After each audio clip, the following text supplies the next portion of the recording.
Hello friends, and happy Thursday!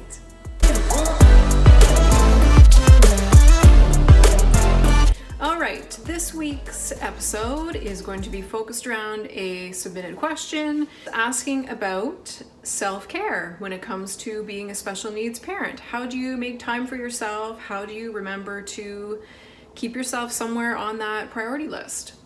So my first thought is, it's hard to take care of yourself when you are so focused on taking care of someone else. And the degree of that obviously varies depending on what your child's disability is, and of course how much help you have, whether you have a spouse or a partner who's also able to shoulder some of the workload of that or not. So it can be kind of tricky to find some time just for you. I will admit right now that this is something that I still struggle with. I think it's kind of important to find out what your triggers are and see if you can get help or find some way to take a break. It can build up over days or weeks at a time until suddenly you realize, okay, I need some help here. It depends on your situation, like I mentioned earlier, in terms of how much of a break you can actually get.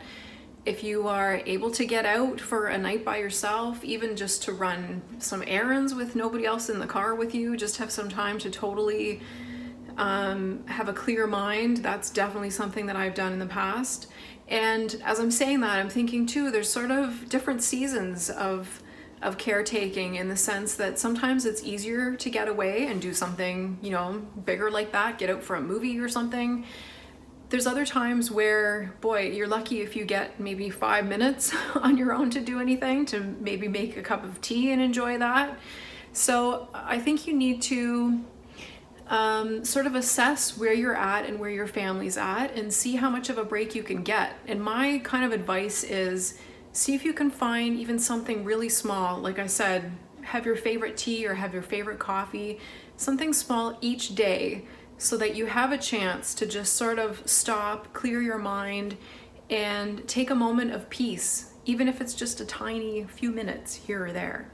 Another small way to help you sort of survive the day on those tough days is listen to a podcast, listen to your favorite music. That can be done even while you're busy working away at other things.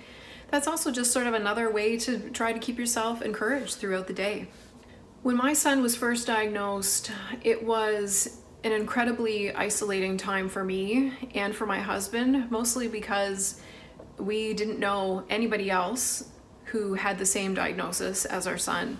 We had never met anybody in real life that had Tourette syndrome. We weren't even sure exactly what it was.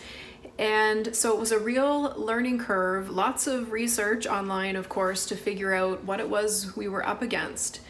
And that sense of loneliness is kind of what drew me to create the Facebook group that I run called Never Alone, Support for Special Needs Parents. I created that group thinking how great it would be to have an online community of other parents who get it. And they may not have the same diagnosis that we're facing, but they definitely have the same range of emotions, that you face when you are trying to cope with something like this in your life. So I will leave a link to that down below. If you are a parent with a child with special needs, we would love for you to join the group. It's a private, safe place. I post in there Monday through Friday. I'm always there, answering questions, replying to posts and whatever.